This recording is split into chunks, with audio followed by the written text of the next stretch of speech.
Welcome, everybody. Dr. Josh Long here with AME Podcast, kind of my quest to look at people who are still making music beyond the classroom, what I call lifelong learning in adult education. I say online because we're online today talking to the two guests that we're going to get to in a second.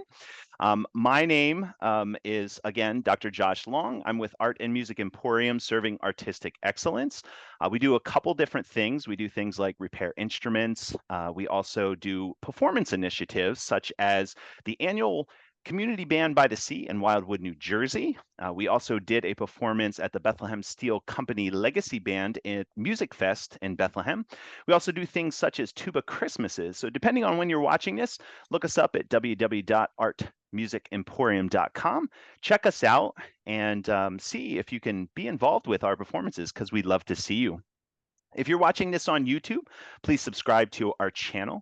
We're also on Facebook. You can also like us. And we also have a Patreon account, which we use any of the proceeds to, again, help people begin to make music beyond the classroom. And I keep saying that because it's such an important thing, because I see so many people that do not continue making music, and it hurts my soul sometimes. So we're just going to go with that. But I have two special guests here, and it's actually our first podcast with two people on it, so it's going to be three of us, and it's a lot of fun to talk to these folks. I met them down at the Ringgold Band, and they have come down and performed in different performing initiatives that we have done, and they've just been so much fun and so energetic and so motivated to make music, and that's what I'm excited about, and I wanted to capture that in this podcast. So please welcome Joseph O'Brien and Ashely Babiarz. Hello, how all are you doing? Now, I know I'm going to say this too. I didn't say this in my announcements. I know both of you are both clarinet players and you play in the same section. And I know you have that pact going on, which is wonderful. But I thought we'd start with Ashely. Why don't you take a little time, tell us a little bit about yourself, kind of what your music endurements are and excitements are, and we'll go from there. All right, yeah. So I'm Ashely Babiarz. I started playing clarinet in fourth grade, went and played in band all through school and did all of that. I actually went to, drank the Kool-Aid, so to speak, and went to college. I got my 4-year degree in music ed. I taught for about 9 years. Oh, wow. I taught elementary general music and chorus, not by choice, but by no hate to any of the elementary music teachers Yeah. out there. You guys do wonderful things. It was not for me. Mhm. So I ended up going back to school for IT, and now I work in IT. But I knew, like, once I moved to Reading, Mhm. Pennsylvania for my first teaching job, and I was so busy being a first year teacher and doing all of that that I didn't really have time for music, and I didn't know the area. I didn't know any Mhm. people in the area, so I didn't play. And I started thinking there's something really, like, off. Like, it's not like you spend so much time as a music Yeah. major in college. You're playing from sun up till sundown. I was in all the Mhm. ensembles, all of them, playing all of the clarinets, and so and various other instruments as well. And I really kind of got to thinking, and Cindy Miller-Onks was one of my coworkers who Okay. was the president of Ringgold Band at the time, and that's how I got into Ringgold. She was like, "Hey, do you want to?" I said, "Hey, I saw your name on this website," and I went and looked at the Ringgold website, and she said, "Yeah, come to our rehearsal." And I met her and Jim, who was the director at the time, and all of that, and kind of started my journey. And that was 15 years ago, about. Wow. And yeah, so I've been playing with Ringgold on and off for about 15 years, and really just trying to take any musical opportunity that I can. Um, I did. We're not getting into that. So, but the yeah, I've just tried to find all different ways to make music. Even in college, even though we're playing in all different ensembles, I still did, pit orchestras at the local high school. Mhm. Growing up, there was a local church that did a full-on musical production every year. Joined that pit orchestra, did all of that. Any little music opportunity I can get, I'm gonna grab it because it's a part of me at this point, and I feel weird if I'm not if I'm not playing my Sure. instrument. And we were talking about a little bit before that we all know people that were in music, and like I'm thinking of people that like went to like all state, all like whatever Hmm. band, like, and they don't play anymore. Right. Like they just and I'm like, Yep. how? Like, I mean, I can get it. You can get burnout, and especially as music, going through music Sure. school and all of that. But like, there's just something about performing that is just it's really cool. It's Yeah. just it's not like anything else. Of course, we have fun at rehearsals and stuff, but for me, it's really like the performance and connecting with the audience and doing all that kind of stuff. So yeah, Yeah. Very, that's where I'm very, at. very well said. And before we Yeah, gonna get into kind of Joseph's history, I want to take real quick. You said yeah, something was off, and I just yeah, love to hear what you felt like. If you can yeah, describe, I know it might be difficult to describe what yeah. that felt like, but what was off? Um, yeah, it was. Like I didn't have. I was of course making music all day as a music educator, but singing the Rattling Bog, a couple times a day isn't gonna do it for me. I love it and I loved my kiddos, but like I said, there's just something about making the music yourself and doing it with an ensemble that has other like adult musicians that like get it, you know. Right. It makes a huge difference, and yeah, it is hard to describe Yeah. because, if you haven't done it, but yeah, it's great. Cool. Thank you. All right. And Joseph, why don't you tell us a little bit about your musical story? Well, I'm Joseph O'Brien. I started out a year earlier. I was in third grade in Catholic school when I started the clarinet. And Mhm. I came home one day from school and I said to my mom after they did all of the demonstrations, I said, "I want to play the trumpet," and she said, "No." I'm like, "What?" She said, "I already have something for you." So she went in her room and she pulled out a an old plastic Yamaha clarinet, and she Hmm. said, "You're going to play the clarinet." I said, "Okay." I I played the clarinet all through grade school, high school. I was Yeah. an award-winning clarinetist with through NISMA, New York State School Music Hmm. Association, which you're familiar with, Mhm. Hmm. and SCMEA, which is the Suffolk County version on Long Island. Okay. And I played within those bands, and then I had moved in the midst of it.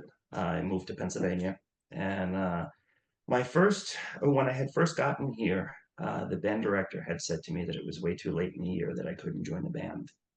I Ooh. was crushed. Mhm. I was Yeah. absolutely crushed. And she talked about something missing Mhm. that threw off my balance in life. Hmm. Mhm. My music was Sure. everything. And Mhm. once I got to high school, it was all right. I can see some of the light. I can see that there's hope, and I continued with it. And I had people discourage me from going to school for it. I did not go to school for it originally. Hmm. I was a dual Mhm. major in French and Italian, Hmm. and I spent a year at St. John's University in Queens studying Okay. both languages, and I was miserable. Mhm. They had no music program at that school. I would have stayed there if they did, and I had toured the really really elite conservatories in Manhattan, and then I got the twinkle in my eye again, and it was I'm taking a year off and I'm preparing my audition repertoire. And I studied under a gentleman, God rest his soul. His name was Sanford Crevette, Hmm. and he was located up in Bethlehem. So I was driving an hour and a half to and from every single week for a 2 hour lesson to try and prepare me. Mhm. I was cramming Gee. 4 years worth of work into 4 months Wow. because I wanted it. You wanted Yeah. it. And Yeah. I auditioned for a couple of schools. I wound up going to Hofstra University as a clarinet performance major under Naomi Drucker, Stanley Drucker's wife. Okay. And push came to shove, and I know a lot of people can relate to this, got too damn expensive. Hmm. It was costing Sure. me $54,000 a year. Yeah. and I get it. I couldn't afford it.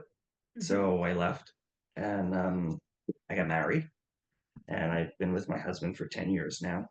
And I took a 7-year hiatus from my instruments, and I was trying to fill that void with everything and anything I could find. Mhm. And in 2017, 2018, I got the passion back.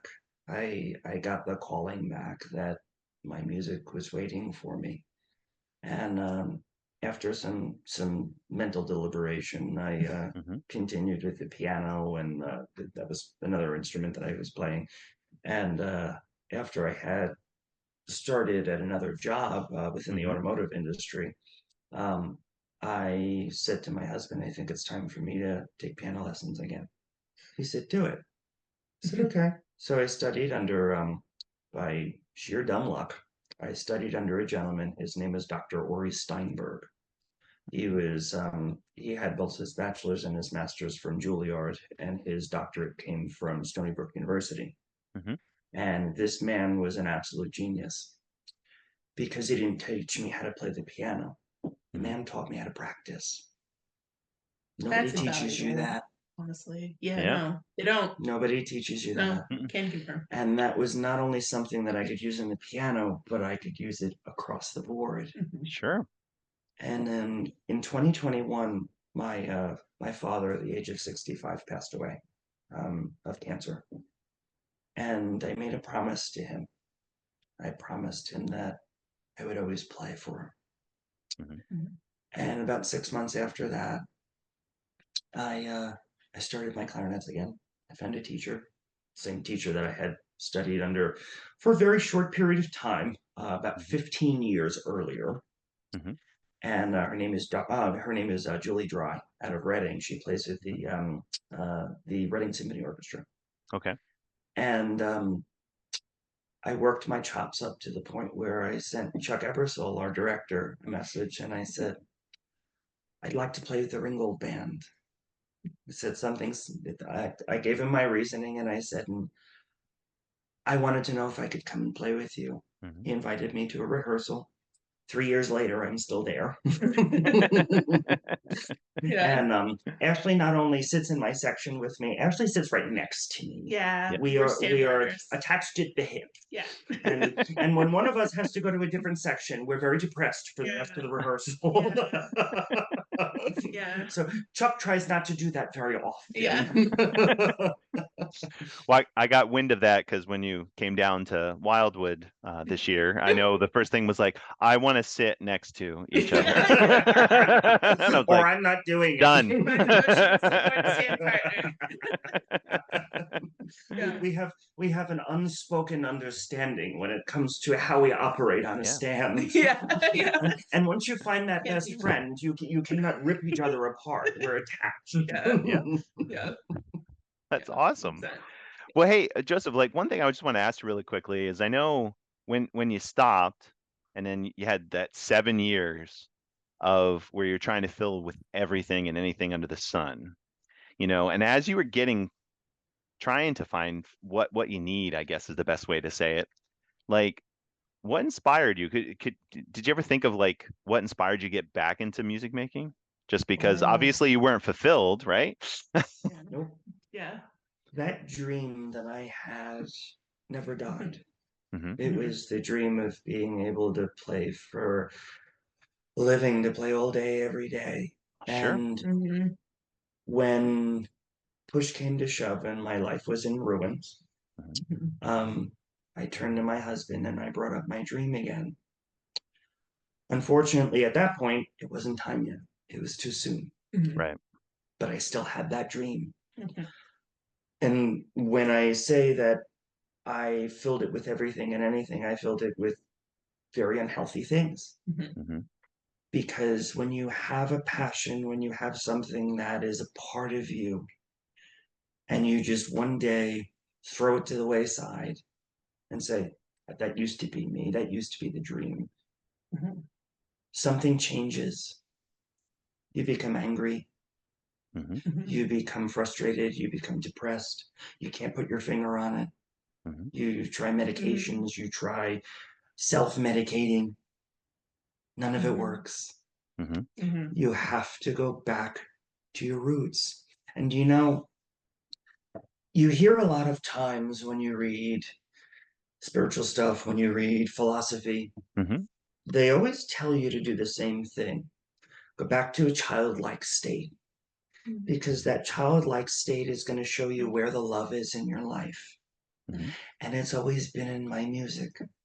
Mm-hmm. Always. Yeah. I just had to find my way back. Mm-hmm. Yeah, very, very well Yeah. said. Thank Yeah, I kind of agree with it. You know, it's just that, you know, and I'll just share really, really quickly. Like I went off to college, and you're gonna find this funny a little bit, Ashely. So my brother is an IT person, and I can tell you more about him. And he tried to push me into that realm, and I slowly, obviously, went back into music. Yeah. Which someday, you know, and this is not part of this podcast, but you know, you can joke about this. Some days when you're struggling as a musician, you realize like maybe I should have did IT, you know. You know, not that's what Yeah. your motivation was, but what I'm getting Yeah. at is like for both of you, you seem like something part of it was missed. And I guess like here's what my first question is for you. You both went off to music school, okay? And for whatever reasons, you didn't kind of go with that plan that you originally went. Okay. And I know that you already said the reasons, but like, what do you think as far as that defining you? And what I mean by that is because I feel, and let me just give it a little side of it. I feel, and I'm not trying to put words in your mouth, I feel like both of you came back to playing clarinet, even though it didn't matter with a degree or it didn't matter with Yeah. jobs or whatever. None of that mattered. You came back and here you are.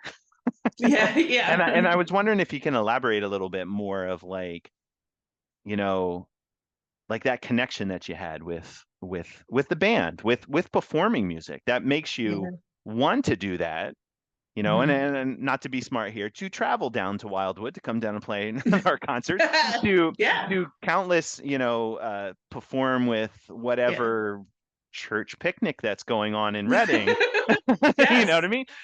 Yeah. Oh See yeah. where I'm going with that?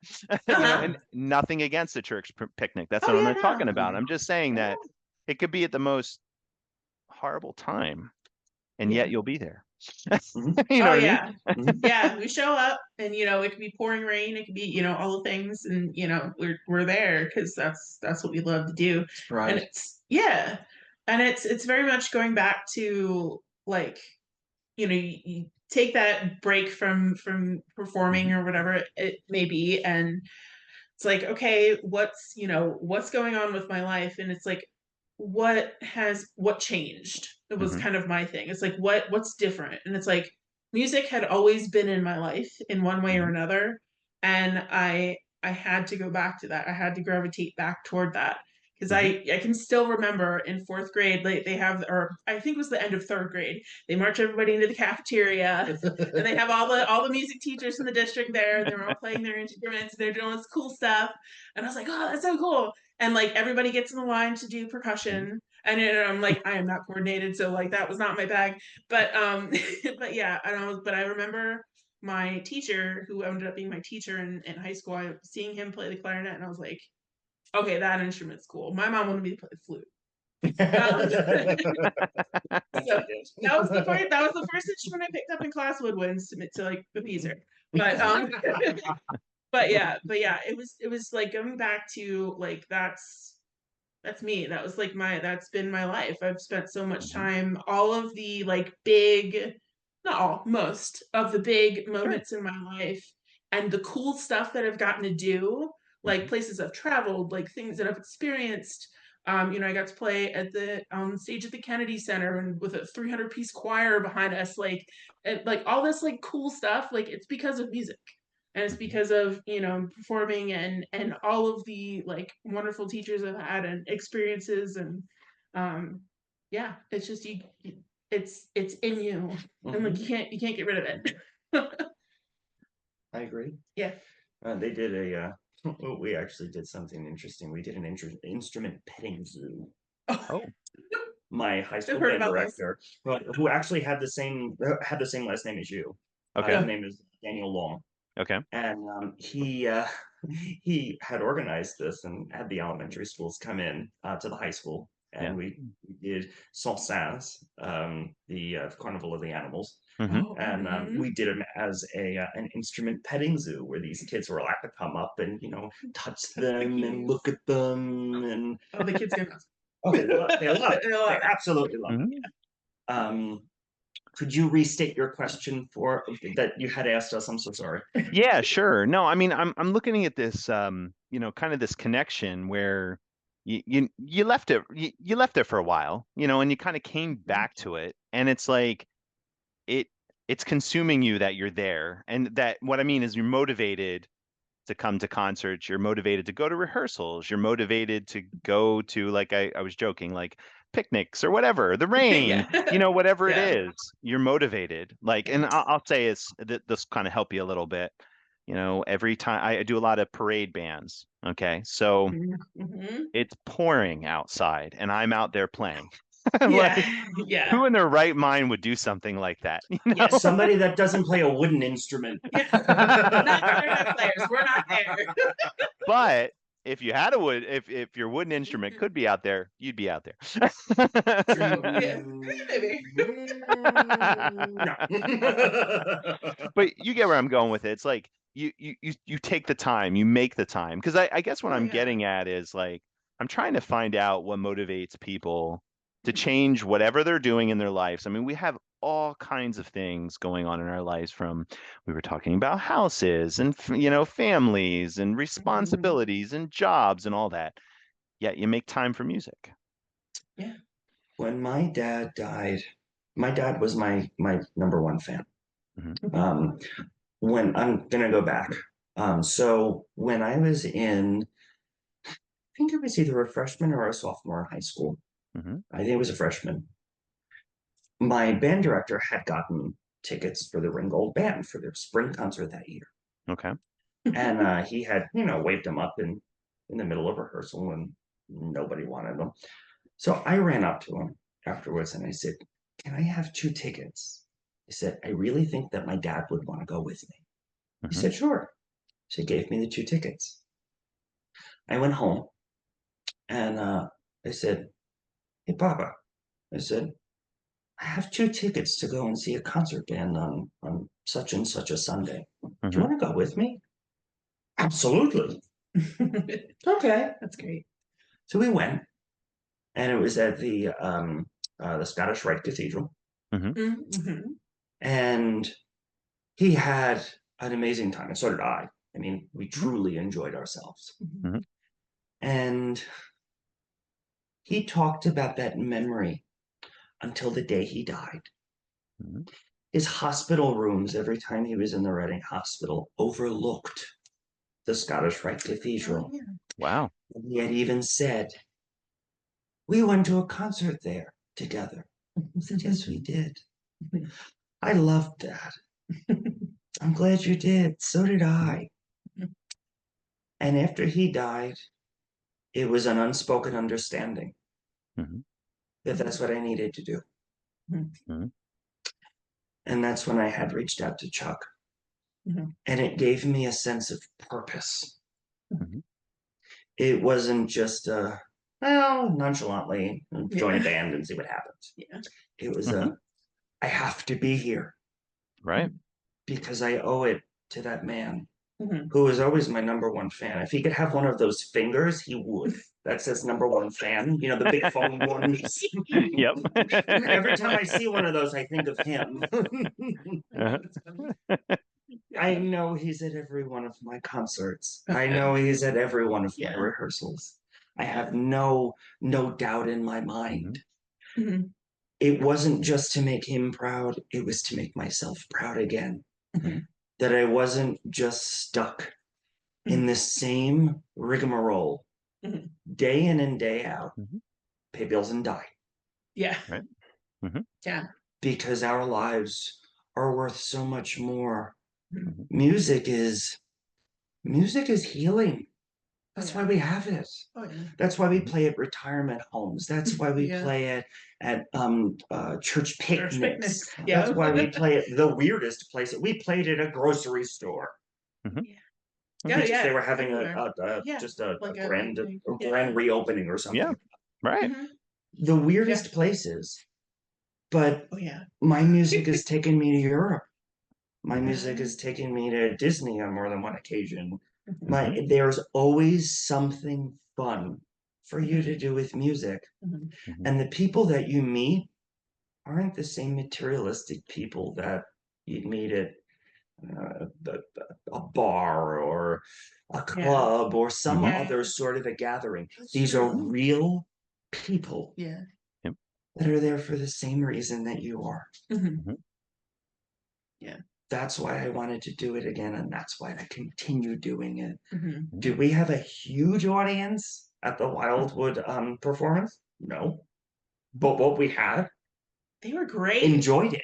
Yeah. They loved it. They were, yeah, like that's it to me. It's like when the audience is engaged, like we play many of those church picnics and we keep bringing that up, but it's like and do cakewalks of all different kinds.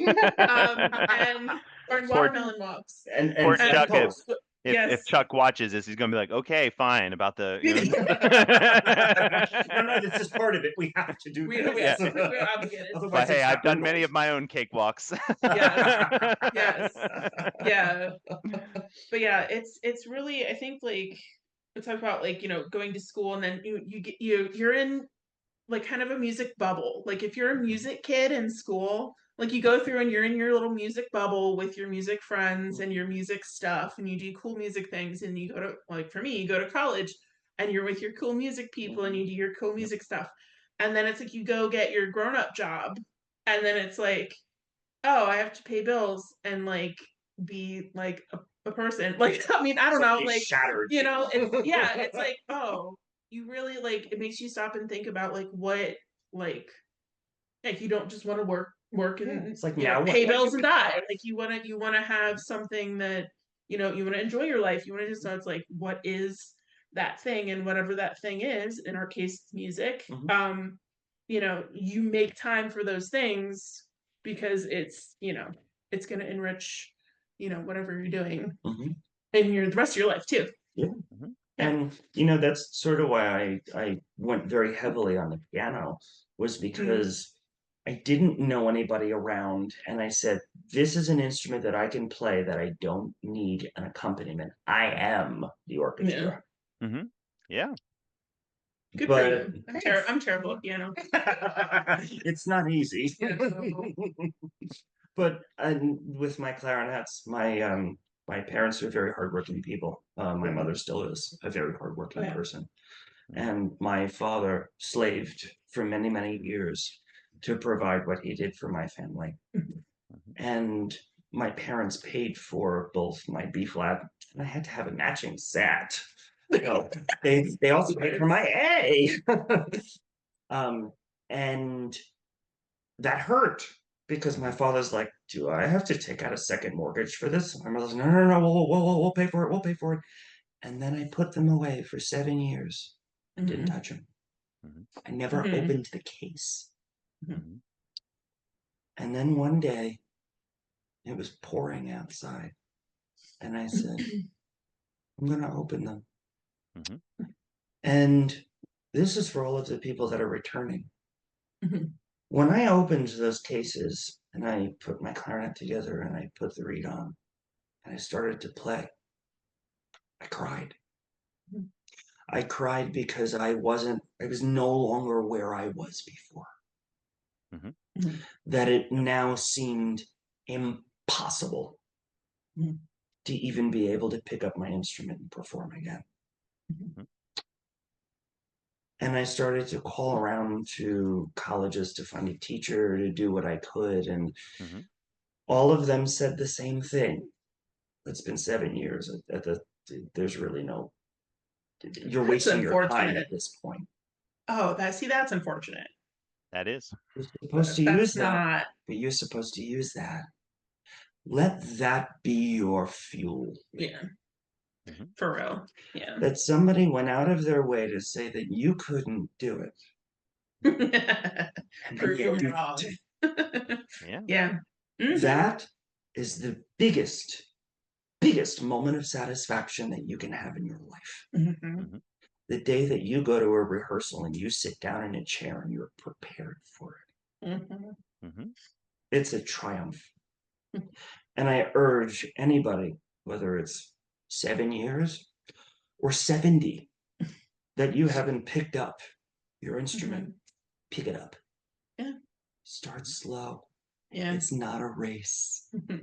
Those that work slower accomplish more.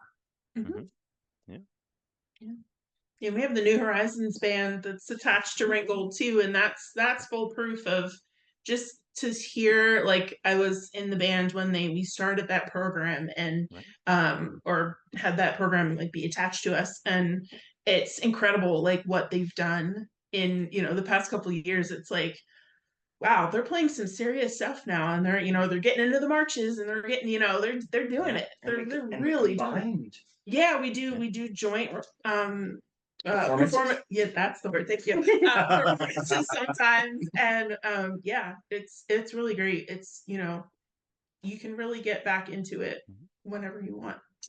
And I don't think people realize that, because there are those people that like that are like, nah, it's been too long, whatever, and it hasn't.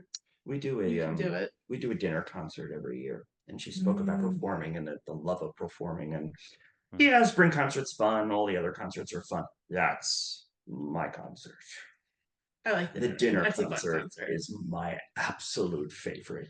Doing a movie theme this year, I'm pretty excited for it. Chuck is phenomenal at picking repertoire. Phenomenal. Awesome. The first year that does help too. Yeah. Well, the first year we had Laura Schissel from the Library of Congress. He came and conducted us. And then the second year, which was last year, we did it was a Broadway theme. Okay. So it was music of Bernstein and Rodgers and Hammerstein and everything that you could find that was Broadway, and they were beautiful arrangements. And now this year, as Ashely said, we're doing music from the movies. And Chuck's actually going to have some silent movies playing behind us while we're playing the soundtrack for it. That's cool. It's going to be really cool. Yeah. I'm excited about it. Is there a change of venue this year? Or are we still doing it at the Doubletree? No, we're still doing it at the Doubletree, but yeah. We do it at the Doubletree Hotel by Hilton in Reading, in downtown Reading. And we had last year, I think we had over 300 people that came. Wow. That bought tickets. Yeah. That's cool. Yeah, so we're hoping to top that this year. Yeah, definitely. Yeah, I mean, that's awesome. I mean, I think it's like the variety that makes you excited, and I think it's a challenge too, because you keep talking about the different side of it, and and you're bringing up great things of talking about how people, and I said this to you in the beginning. People just stop after being in school, and I'm not just saying high school. It happens in college too. They stop, and then it's, oh, I did that then, and I don't do that now, and it's just amazing to see how your spirit. And I want to ask this question, and I don't want to be smart with asking this or coy or anything. So like both of you, and it's going to be a serious question. You are attached at the hip. Yeah. With all of this stuff, and you're super friends, but that didn't occur until Ringgold, correct? Correct. We didn't meet until I literally sat down next to him at a rehearsal one day. I had taken a little hiatus from Ringgold. March books. And okay, I had the March books in my bag. There was a March book situation. Years? 2 years. It's fine. They have been returned. But yeah, so I took a little bit of hiatus, and I came back, and there was this guy that I didn't know sitting in the section, because I've been playing in the band since 2008, 9, and I was like, oh, can I sit here? And he's like, yeah, and we immediately started like our shenanigans, like immediately. Immediately. We just I had gotten to a point with music, like it was part of the reason why I took my break, was like it just kind of became a little monotonous sometimes, and it's like, sure.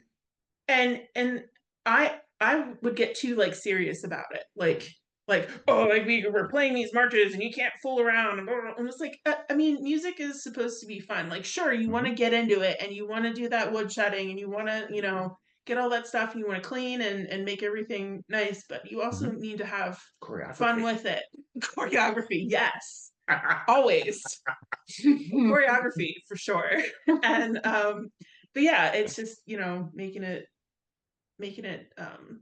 interesting and fun. I prayed for a best friend. I prayed long and hard. And you know, when you get married, and those that are married will understand, once you get married, it's sort of your friends drop off. A little bit. All of a sudden, you don't have any anymore. Yeah.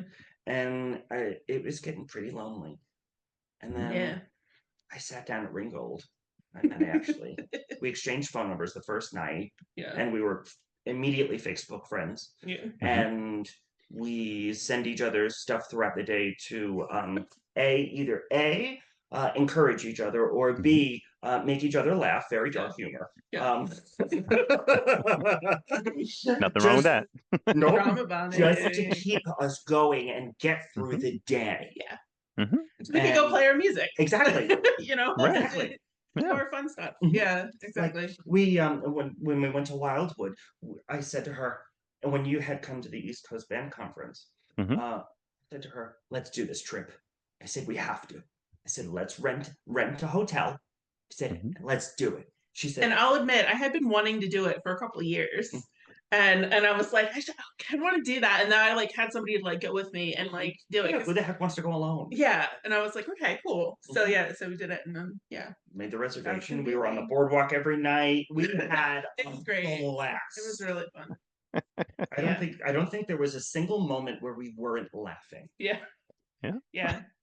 Well, and the you were saying the repertoire too, like having like varied repertoire, like especially over the summer, we tend to have like kind of a group of things, and it changes every summer, but we have a group of things we play every summer. So by you know, mid to end July, I've played you know, such and such medley or this march enough times. Sure. And it's fine. I will play it again happily. You know, that's my thing. But it's nice to have that like different stuff, and you know, be under a different conductor, and you know, sit with different musicians. Like, I love my fellow Ringgold musicians, but you know, I've been playing with them for 15 years. It's nice to branch out every once in a while. It's good musically, and it's good for the soul too. It's good to meet other people and other music stuff. I've met some of my best and closest friends through music. So yeah. Well, here's what I'm kind of getting at. Here's what I'm kind of getting at, and this is the real, not to be philosophical on this, and it kind of goes along with Wildwood, and then also of how you are in Ringgold Band. Some people describe it as like you're coming back to the family. Like you walk in the door and immediately you're connected with everybody's there, right? Yeah, I mean, you guys. You exchange phone numbers immediately, and then immediately Facebook, and you're sending stuff to each other every day now since then. And it's that kind of connection. And I'm sure you have tons of relationships with other people. And it's like, I find that with like Wildwood, for example. You know, we kind of created it, and it's funny because even though it's, you know, once a year, you know, everybody comes down, and it's different people from different bands and different people from different areas. And but the funny thing is everybody walks in and it's like, you already know each other.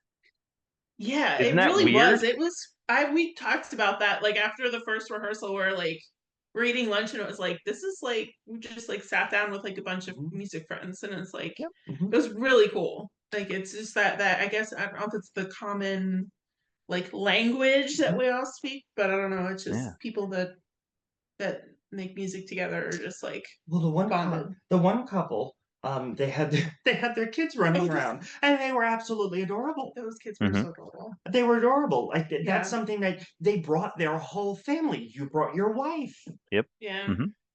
And it's a family event. It's nobody's policing you. Nobody's trying to dictate what you're doing when you're doing it. That had to be the most amount of free time that I've ever had at some sort of a music event that oh my gosh, that I've done before. we didn't know what to do. It was like, oh, we don't have to be at We rehearsal. don't have to be until tomorrow. It's great. It's great. Well, we set it up that way so you get a little time to actually experience Wildwood, you know. Yes, perfect. That's my And first then time in Wildwood too. So Mine too. yeah. yeah, and the other side of it too, it does get hot. I will say it does get hot at the stage, so we always try to get moving. You And know, I did 'cause find out that you can't claim workman's compensation for sunburn on your leg because you're sitting on it. But you know, I still have the mark on my leg. I showed her. it's the mark now. You'll remember that experience right. until it goes away. It's a memento. I hope it doesn't cause cancer. But yeah, Oh I mean, gosh. I just feel like, you know, and that's it, regardless of, like I said, Wildwood event or Ringgold event. I mean, I will give you some experiences with Ringgold. When I've walked into Ringgold and the folks at East Coast Band Conference, the first East Coast Band Conference I went to, it wasn't at Ringgold. And I walked in and it's like all the people there it's just like they treated you like an equal. It's like you just walked into a family of Yeah. people who talk to you all the time, you know, and still today, I mean, goodness gracious, with these podcasts, I've had a couple of them on, you know, and it's like, I've met you folks through this, you know, and it's Yeah. interesting to me, kind of this connection. And that's where I'm getting at, you know, and it's like Yeah. going back to what you originally said, you know, how life can be monotonous and you got to be, you know, and not to say it's the wrong way, responsible with all kinds of other stuff, right? And you get time to have Yes. fun, right? Unfortunately, You know. yes. Yes, absolutely. So one thing that I quickly want to ask is moving forward today, where you are right now, you know, making music with what you're doing, and I'm not saying bands, I'm just saying making music in general. What do you feel that you're still looking for in making music? And it might be a hard question to think about, but think about, like, again, what keeps you motivated? What keeps you coming back? What keeps you interested? Yeah. I'd like to get back into playing more pit orchestra type music. Okay. That music can be challenging, especially for some of the reed books, and the whole doubling and or tripling and whatnot aspect Sure. of it. It's good exercise for the brain, and it's just good. It gets, I don't know, you get back into it and the whole like theater aspect, and it's all, you know, I love that environment and I'd love to get back to that. I think it would be a good challenge. Good A challenge. couple Okay. on my list that I'd love Okay. to play. For me, it's more on a spiritual level. Okay. Each time I pick up my instrument and I perform in front of people, I do it with the same hope that I made somebody smile, made somebody feel good. I made somebody's day a little brighter. You know, I have a memory that I'll never forget. I was in Europe and I was in Paris. I was traveling with American Music Abroad. Okay. And we were playing in Les Jardins de Luxembourg in the center of Paris. And we fit an entire concert band and a choir underneath one of those iron gazebos that are within this park. Yeah. And after we were done, there was I wasn't any more than 14. But after we were done, I was putting my instrument and whatnot away, and there was a family. It was a mother, her son, and then her mother's mother, or the mother's mother. And the mother had walked up to me with all of them and said, "Please, we didn't have enough time to see you play. Would you please play something?" Oh. And I stood on a Parisian sidewalk and I played my clarinet for these people just to get them to smile because they didn't have enough time to sit down and watch us play. That's really cool. That's cool. That showed me what music is for. It brings people together. Think about during the pandemic. Think about how many people picked up their instruments during the pandemic. I started piano lessons again a month before the pandemic hit. Yeah. I started it in February of 2020. The following month, all of my lessons became virtual. Mhm. And I had only met the teacher in person once or twice. Mhm. Now all of a sudden I have to have a relationship with somebody over well, first we started with Skype, and then eventually we went to Zoom, and it was something to get used to. Sure. Hmm. And that same summer, I said, I'm going to pick up my cello again. And I started cello lessons again over Zoom. There was only an instrument left to put on there. That would have been my major instrument, my clarinets. Hmm. That didn't happen until the following year, but it happened. Hmm. I'm a multi-instrumentalist, like yourself, and like Ashely. Hmm. And do we have enough hours in the day to play them all? No. Nope. My poor tenor. Mine too. She's neglected. So is my alto and my flute. Oh. Yeah. But I try and put in as much work as I can when I can do it. If I have a gig on it that week, I'll practice it that week and hope to God for the best. Sort of like when they came up to me and said, "Oh, actually," so I was at church on Easter Sunday, and I had played my clarinet. First time I had done that in church. Hmm. And they said, "Wow, you sound wonderful." Blah blah blah blah blah. Well, I sat down at the piano and I had started to play after church, and the priest came over to me and he said, "So you play piano very well." And I said, "Thank you." He said, "So you're going to start the organ." I was gonna say that's the way to get a job right there. You sit down in a church and start playing the You're hired. piano. We'd be like, You're oh, hired. You're hired. yes. Yeah, and I went, okay. And I had some notice in July. They came over, sent me an email and said, "So here are the dates that we need you to play the Yep. organ." And I went, "Oh." And I tried to do one of those things where, well, I already play the piano, so it should be fine. And and that was early July. And then I met with the groundskeeper at the end of July. He said, "You can come as often as you want." He said, "The church is yours." He said, "Play the organ." He said, "As much as you want." I said, "Oh, okay." Well, I didn't start it until the week that I was supposed to play on Sunday. And I went to the church Tuesday night, Wednesday night, Thursday night, Friday night, Saturday. Yeah. And then I played on Sunday. Was it a disaster? Absolutely.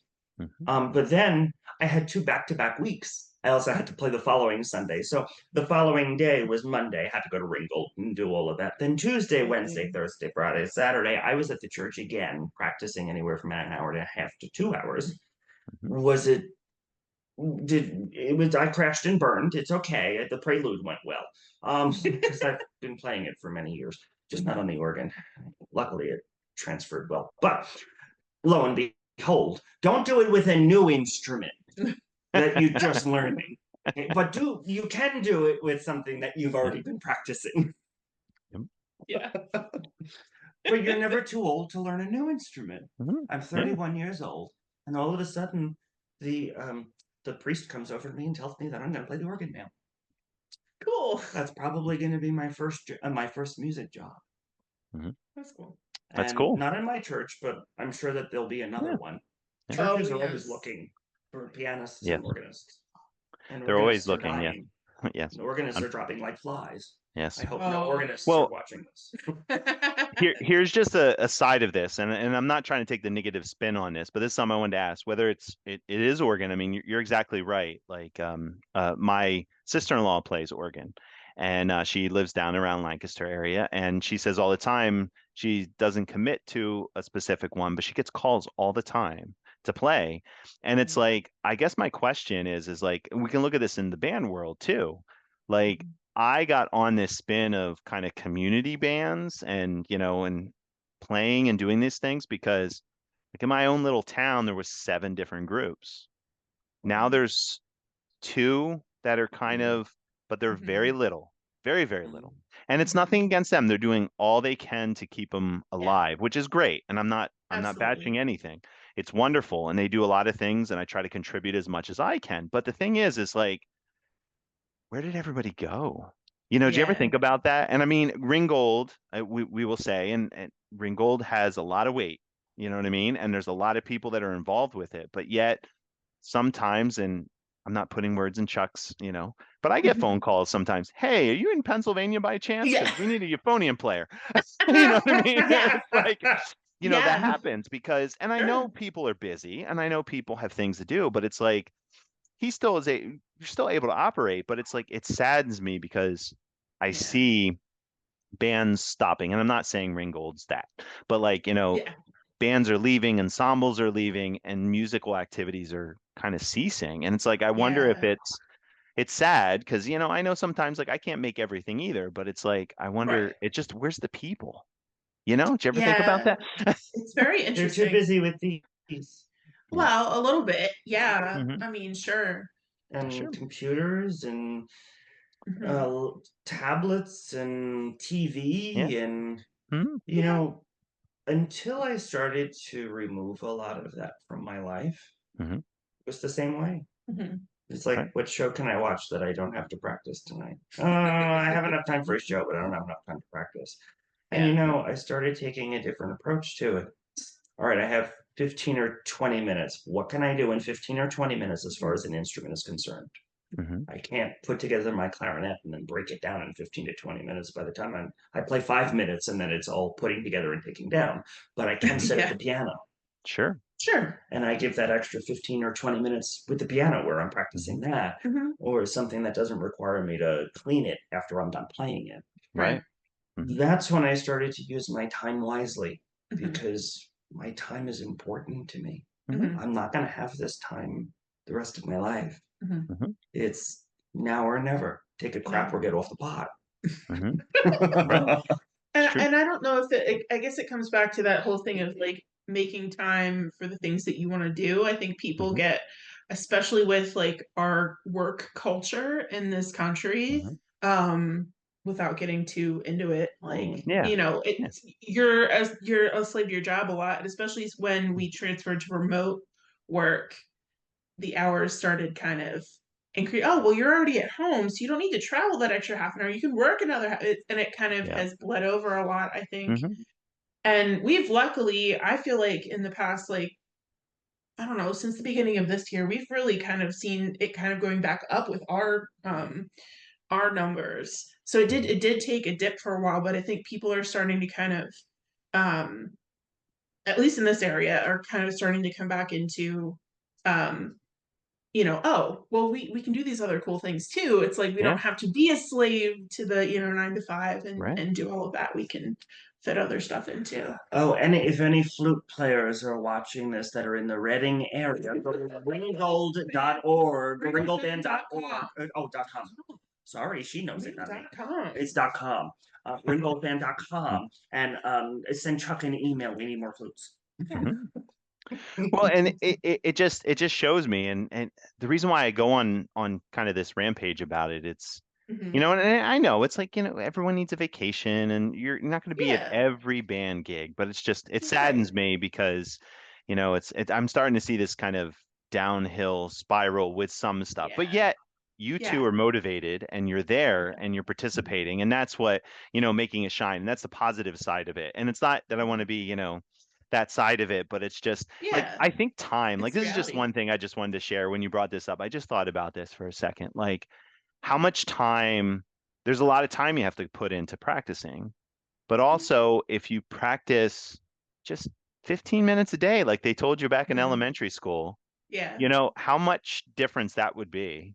Just that 15 minutes, or when, even if it's not even every day. I mean, I'll be honest, I don't practice every day. I mean, sometimes I'm practicing when I'm waiting for a parade to start, Yeah. because that's when I have Yeah. time, when I'm sitting there waiting, you know what I mean? 100%. Or, it just like you have to just find that time, and it's hard because, yeah, we Yeah. all want to watch the movies and, do the fun Yeah. things and all that Sure. kind of stuff too, but I don't know. I think some people get caught off by that because, like, oh, if you're going Mhm. to be the best musician, you have to practice for hours and hours That's and part of it hours. too, I think, is that Mhm. like the perfectionism that unfortunately is kind of often like when you get higher up in music, you Mhm. get to high school, you get to college, there's this like pressure to be like Yep. perfect and be good and like, you know, I I learned under Jack Stamp for a long time, and he always used to do the demonstration for parents where like, oh, we're gonna have one person play a wrong note, in each measure and how bad it sounds. And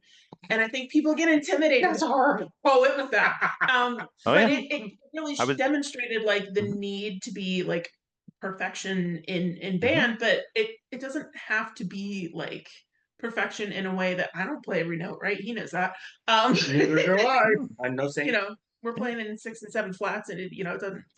And we're gonna miss some stuff, but I think people get, and I was victim to it too. You get too serious about it, and it's like you just kind of have to, enjoy it for what it is. What I realized when I studied under Ori, God rest his soul, is that it's not about how much time, it's about what you're doing with that time. Yeah, be intentional with it. When you're sitting down and you're, okay, I have to practice an hour and a half, and I have to play this from start to finish, and I have to, you're doing too much in too little of a time. You need smaller, even if it's 2 measures, that you walk in that practice room with a goal when you pick up that instrument. That by the time I'm done, I'm going to get those 2 measures. I'm going to have them. They're going to be done. Right. That's what's important. And finding a teacher that is also on par with that is also important. So Ori had unfortunately passed away in 2021, and I was quite crushed. I didn't know what I was going to do as far as finding another piano teacher, and I didn't know if I wanted one, and it was a battle that I fought. And I said, I left it to fate, and I said, if I'm supposed to have another teacher, I think Ori's going to find one for me. Lo and behold, he passed in October. By March, I had asked my clarinet teacher, I said, do you know any piano teachers in the area? Well, I have this guy, you could give him a call and try this guy. So I called the first guy, and he called me back almost immediately. And he said, I'm doing a lot of performances in Manhattan and blah, blah, blah, blah, blah. He said, when are you looking for lessons? Are you looking for something regular? I said, I need weekly lessons. He said, I'm not available until June.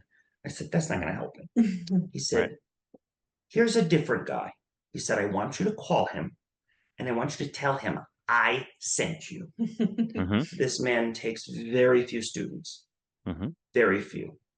He owns and operates his own recording studio out of the Reading area, quietly. It's all word of mouth. He does no advertising. And I said, all right, I'll call him. So I called him, and I left him a message.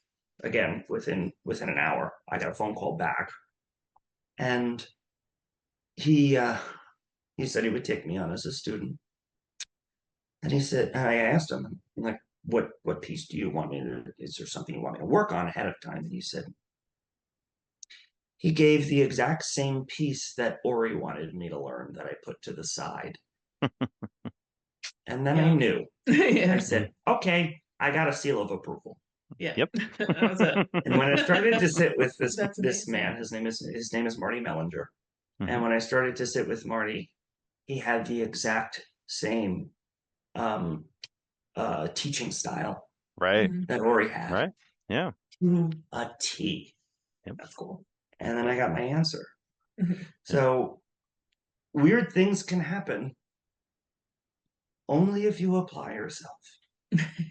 You have to want it. And wanting it,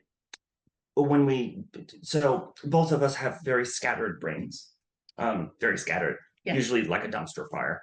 And having a goal before you sit down and start to practice, even if you're just doing long tones, it could be as simple as long tones. You played today.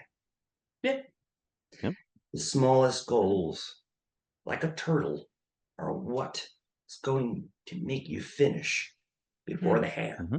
There you go. Yeah, exactly.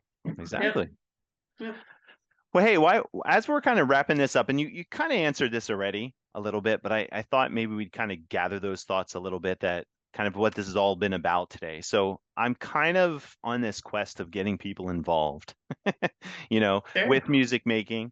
Mhm. Just because, as I said earlier, unfortunately I see people who are dwindling off, or, I do have an Yeah. all-state friend too that played wonderful trombone who does not play and Yeah. hasn't played for 30 years now, Yeah. which is so sad, those kind of Yeah. stories. I'm always trying to see if what your thoughts are as far as what you can tell other people, you know, Mhm. as far as their interest to either come back, Mhm. or what you can tell somebody who, and I don't want to say the wrong way, but doesn't know yet that they need this in their life again, Yeah. or for the first time. Could be for the first time, just like the New Horizons bands, for example. Or Yeah. it's never too late to learn, but Yeah. just something to think about. And I just want to get your perspectives of that, just because you kind of felt that it stopped for you. You both came back, Mhm. and here you are still wanting to do it. Yeah. I, well, this is a good one. So, what started it for me was in January of 2022. Hmm. I went to my mom and I said to her, I wanted to know if you wanted to go to a live performance, or maybe this was 21, and I want to know if you wanted to go to a live performance. It's okay. I said it's for my birthday, so Hmm. we did Mhm. a dinner and concert date and went to Mhm. go and Sure. see the Mhm. Reading Symphony Orchestra. Hmm. And she said to me,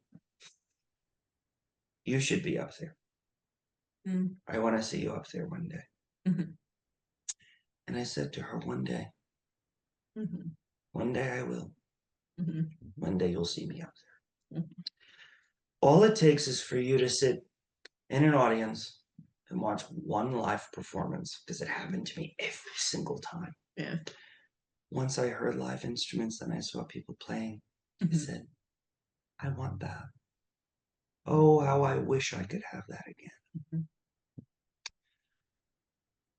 Start slow. Mhm. Once you have that pilot light, Hmm. that your Yeah. pilot light comes back on, Mhm. 5 minutes a day, Hmm. 5 minutes. Mhm. Play a couple of notes Mhm. for 5 minutes. Don't overdo it. Mhm. You will build up your strength again. You're just Yeah. weak. That's tough getting back it, but if you left it for a while. I think that's what it is. I try to blab about it. Be like, hey, Yeah. I did this fun thing. Like this is really cool. And like getting people to come to live performances, it's unfortunately has been a dying art, like Hmm. of live music. Like it's so much easier to just throw a DJ up there. I've been Hmm. trying to push it at work, like, hey, for some of these events, we could have live music. We have lots of musicians in this area.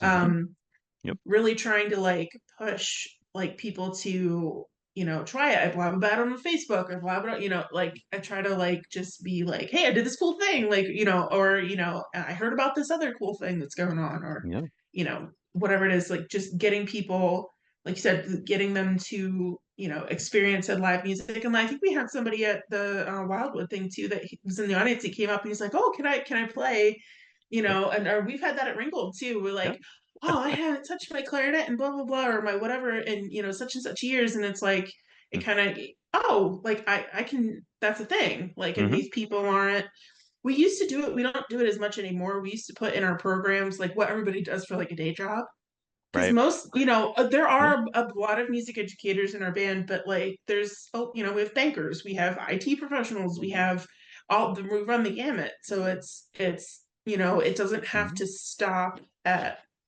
you know at school. Mm-hmm. Like you can Yeah. still do it and do other stuff too. But yeah. Very much so. Very Yeah. much so. Yeah. Yeah. Very well said. It's the truth. I mean, definitely Yeah. very well said. I mean, you can make music and have your day job. I mean, goodness gracious. I Yeah. even knew of, I'll just share this with you really quickly as we're ending this, as a band director who was a big deal in our area, and he drove a bread truck, of all Yeah. things. you know? Yeah. Oh yeah.